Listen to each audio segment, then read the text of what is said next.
Today on This Old House, These doors open and close perfectly, and we'll show you how we did it. and we'll match our brand new windows to our original 1890s window trim. And I'll show the homeowners how to hide all the screws of their new drywall.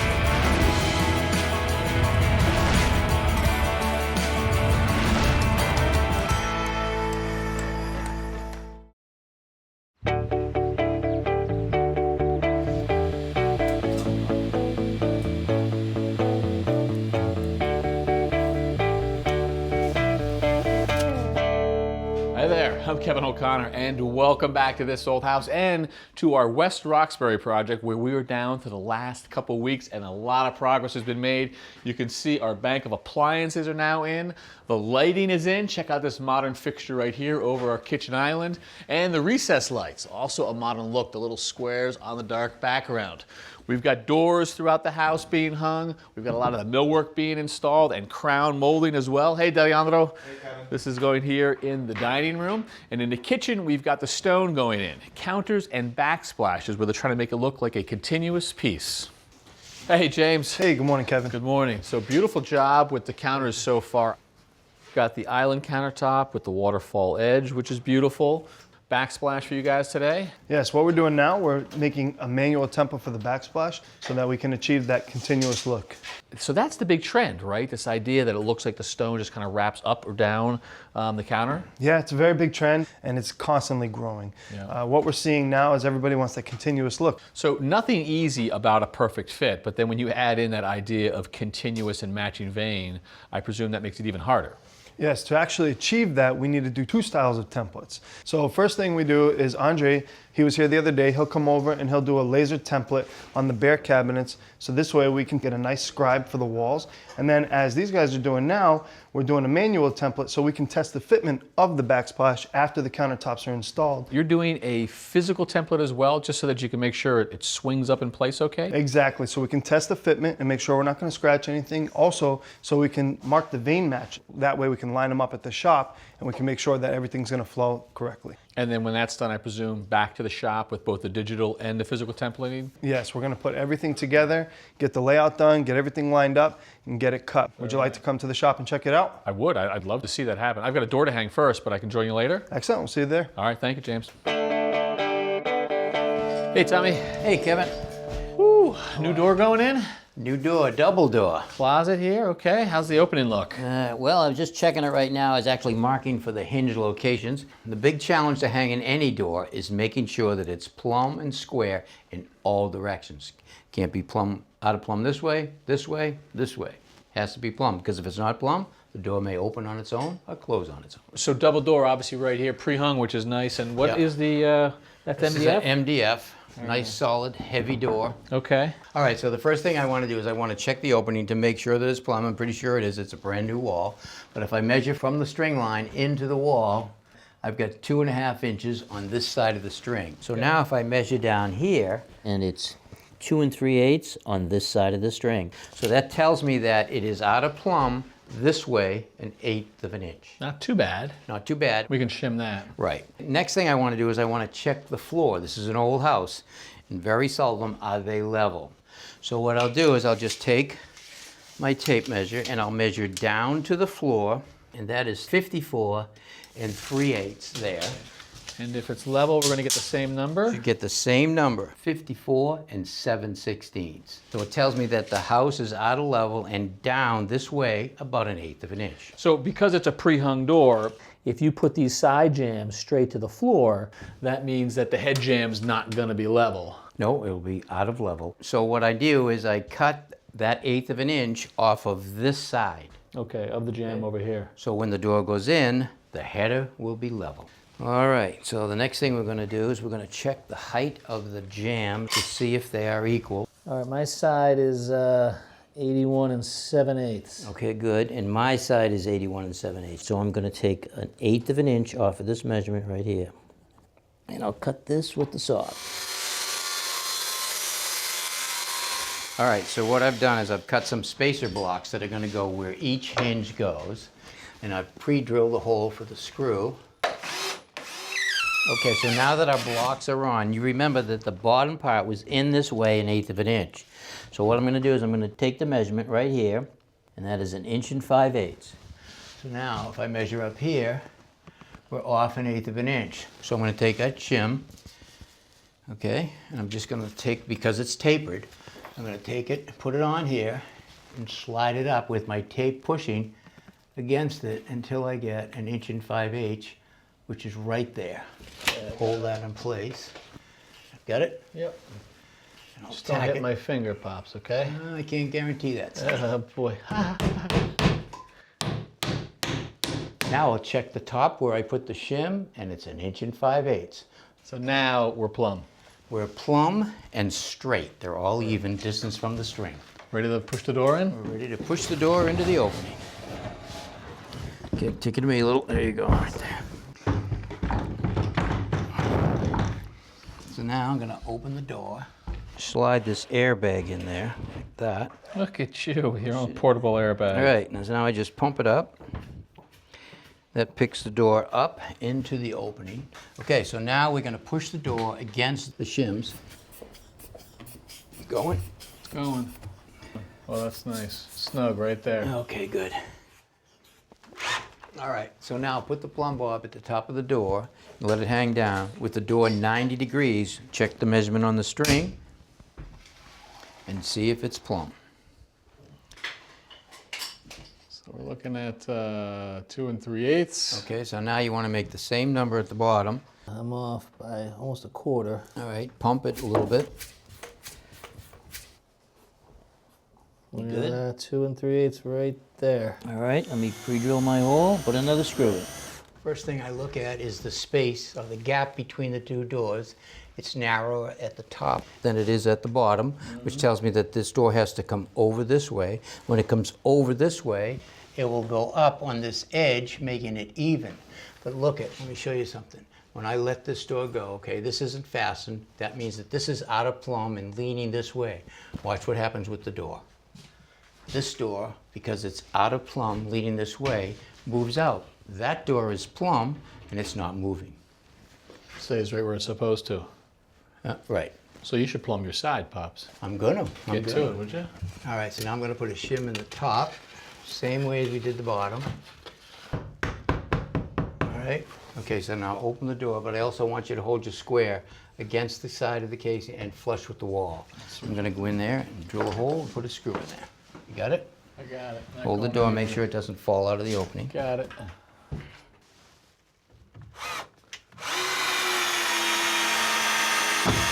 All right, Tommy, so the left jamb is nice flush with the wall, and your two doors are flush, are on the same plane, and the reveal between them is spot on. I say you send that screw in. Okay. So just gonna trim these shims off inside and out. They are not moving on their own, staying right where they should. And that's a sign that both doors are plumb in both directions. And the mill shop did a nice job because all the spacing around the door and in the center is correct. Okay, so trim it out around the edges. Nice job. Yep, looks good. Thanks for the help, Sonny.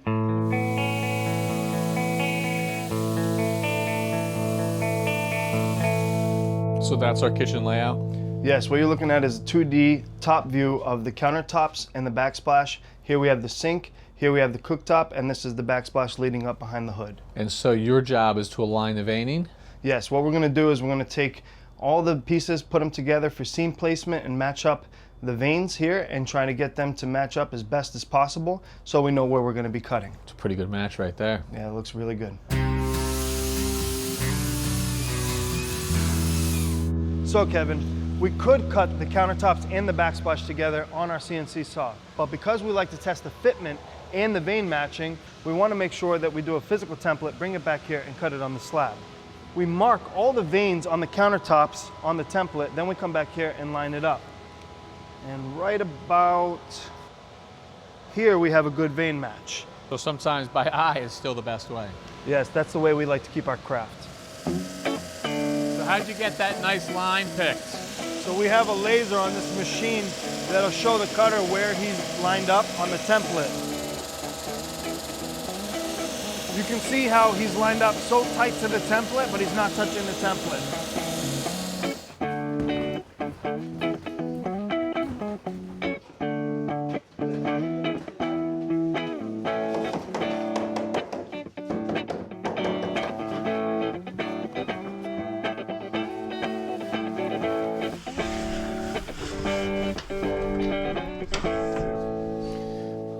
Boy, you really appreciate that fit when you see a piece like that go in all at once. I mean, look at the tolerances you got right there. Nice job.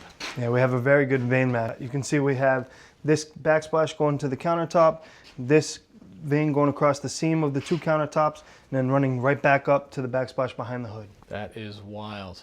So a very distinctive look. I can tell why people get excited about this. Yes, this trend is very, very popular, and you can see right when you walk into the room, the quartz that you picked for your countertop running continuously with the veins matching, it's just a huge feature. Our homeowner's gonna love it. Nice modern look. Thanks, James, appreciate it. You and all you guys. Excellent.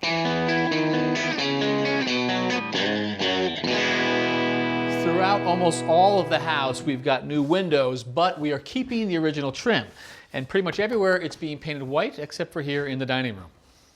Hey, Mauro. Alex, how are you? Good, how are you, sir? So we're keeping these windows, no surprise, right? They're gorgeous. Exactly, stained window, the homeowners love it, and Alex did some work to it. Yes, I started sending that to just another coat stain, and the owner came by and looked at his love it and decided to keep that just last look. So he likes the halfway look. It lacks halfway. Usually when we remove this stain to prepare for a new coat stain, we go really down to the bare wood, but halfway down, they love it. Well, Kevin, let me show you what we're gonna do to this new window here too. Oh, this old window trim has this really broken down edge, which is good, but this new window has this really sharp edge that I like to break that out by using the 105th grade paper, just like that. And that will absorb the stain much, much better. So that's gonna help with the stain on. But Alex, what's your approach to getting a good match with stain? Yeah, I got some raw road like the window and decided to go with this one that has more red on it. This one a little bit more brown. So more brown here, more red here. This is the winner? Yes. Makes sense because you can see some of the red left over here. But you put that on a brand new window, it's gonna look nice and neat and crisp. Yes, but I got a good technique for that. So this is the technique, huh, Mauro? That's the mix. So we're gonna do about 1 part of stain to 3 parts of paint thinner. Oh, you're really cutting it. The reason we thin it down because we want that to absorb really well into the new window sash. Well, Alex is starting to apply the first coat by using a rag. Why do you like the rag? It's applying at the same time you wipe off the excess. Now Alex is applying a coat of stain, but this time he's using a throwaway brush. So just a real cheap, low quality brush? Really cheap. You use once and get rid of it. And why is that?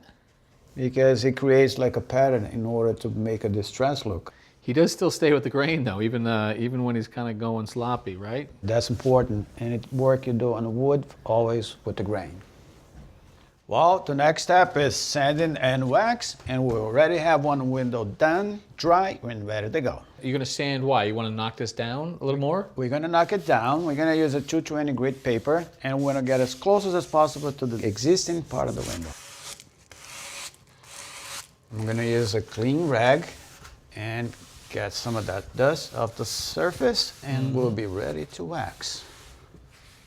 So wax, Mauro, not poly. I like the wax. It gives a nice and smooth finish. At the same time, it keeps that old looks into the wood. So let's have a look. We got the original casing taken down about halfway. We got the window brought up about halfway.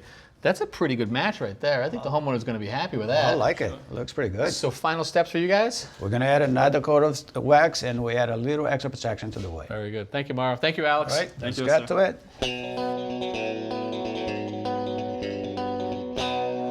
All right, guys, making good progress up here. Thanks. Looks good. Here, give it the tour. We got a couple of panels here. We cut the angle on that one. Right. I got a little bit of a gap here. We'd Yeah. like to get your feedback about. Yeah, well, that gap there, you always want to try to make them as tight as possible. What we do in a case like that, we use some heavier fiberglass tape to fill that up. Oh, okay, But great. other than that, it's looking really good.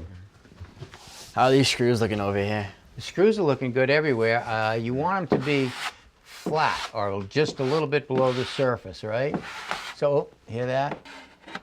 It hits the screw. You can see the light between it. So when you put joint compound around that and then you sand it, the screw will show, and that's not good. So what I want you to do is drive that in just like you did these. All right? That'll just drive right in. Perfect. So that just brought it in just enough. Now when I drag the knife over it, you can't hear it and you don't have any void. So now when you fill it with compound and sand it, you won't see the screw. All right, let me show you how to do this outside corner right here. 64 3/8. I'm going to measure from the long point, put a mark, and cut it. First thing I have to do is cut for the angle of the ceiling. So I'm gonna eyeball that right here on this. I'm gonna leave that piece on, bend that over. That looks pretty good right there. All right, so what we're gonna do first is we're gonna butter up that corner. The way you do that is, you take it on the trowel, and I just put it on, I bring it down, a nice thick layer. Take it on this side, nice thick layer. All right, you wanna try this? There you go. Perfect. All right, so now you take that outside corner. I'm just gonna push it right into the wet mix. And now I take the knife and I push in to the compound, dragging it off, making it smooth. Just like that, see? Come back up here, bring it up, make it smooth, take the hawk. And the other thing is you also wanna make sure you always keep it clean, all your edges clean. Now leave it alone for now, let it dry, move on. Before you put the second coat, just knock any of the high points off with a block of wood and a piece of sandpaper, and then you put another coat on the same way. Again, don't keep playing with it. That's the key. All right? When you get to a certain point, you're gonna go to a wider knife, and that will get the joint compound to spread wider and more tapered. And that's it. Great. Sand and finish from there. Sounds good. I think we can handle that, yeah. I bet you can. All right, I can't wait to see how it looks finished.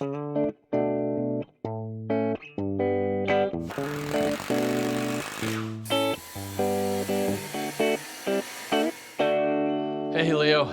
Hey, Kevin, how are you? All right, so you got to save our bacon, pal. The homeowners have chosen these beautiful backsplashes, big pieces, and we do not want to see outlets all throughout. Oh, yeah.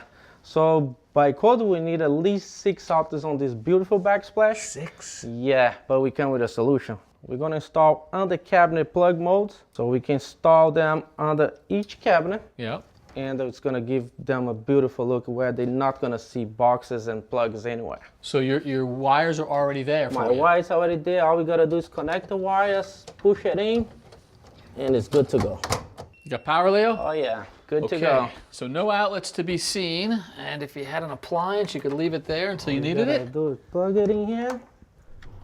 And let's give her a whirl. Good to go. Huh? Not so bad. Oh, yeah, it Good looks job, good. man. First Thank one's you. on me. Thank you.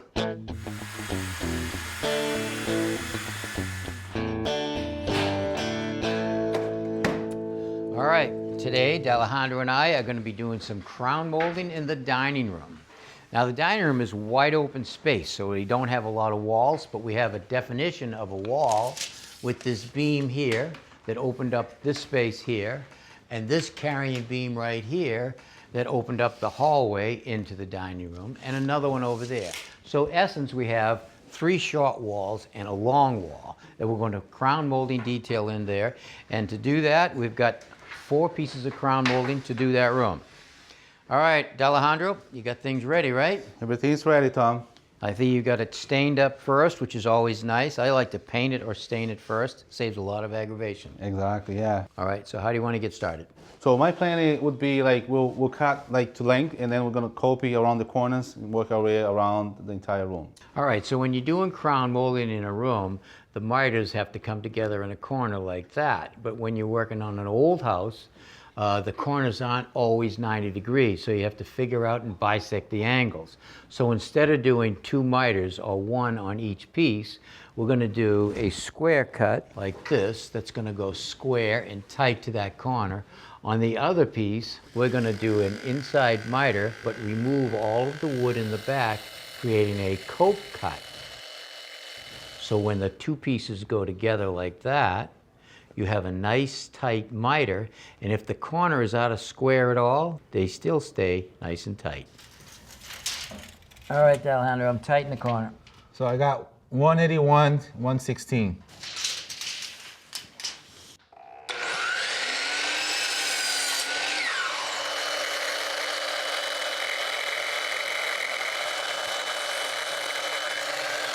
All right, so now what I've done here is I've put this piece here in the corner with a square cut that will represent this piece that's going to come across the wall. We've already coped cut this end, but we're only nailing it halfway down the wall. That will allow us to make this molding, get it out of the way, put the square cut in the corner, nail it off, and then we'll just force this up, and we'll have a nice tight miter. Awesome. All right, so what I've got is the square cut on my end that will go tight to the corner. Alejandro's got the coped end down there that will miter right tight into that corner. Now that puts tension on the length, when I push it in tight, the molding should go tight to the corner. How's that? It's beautiful.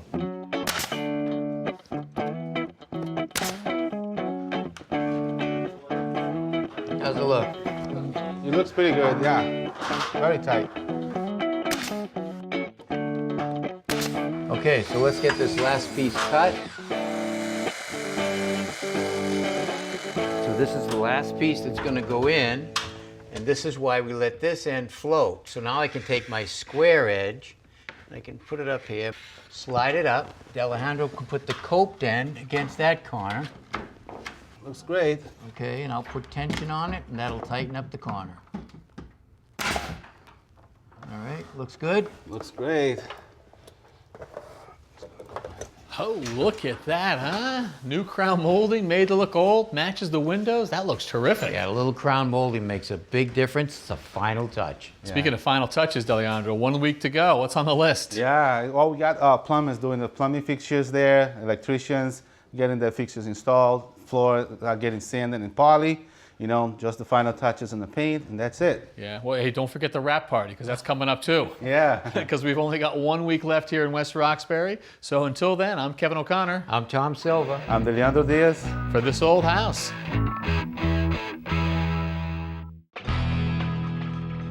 Next time on This Old House, when we first came to this West Roxbury Victorian, it was in sad shape. The paint was peeling, kitchen cabinets were on the floor instead of on the wall, and the entire family shared an upstairs bathroom and closets. 6 months later, the family is smiling and West Roxbury has a showcase renovation. It's all thanks to a brand new builder on This Old House.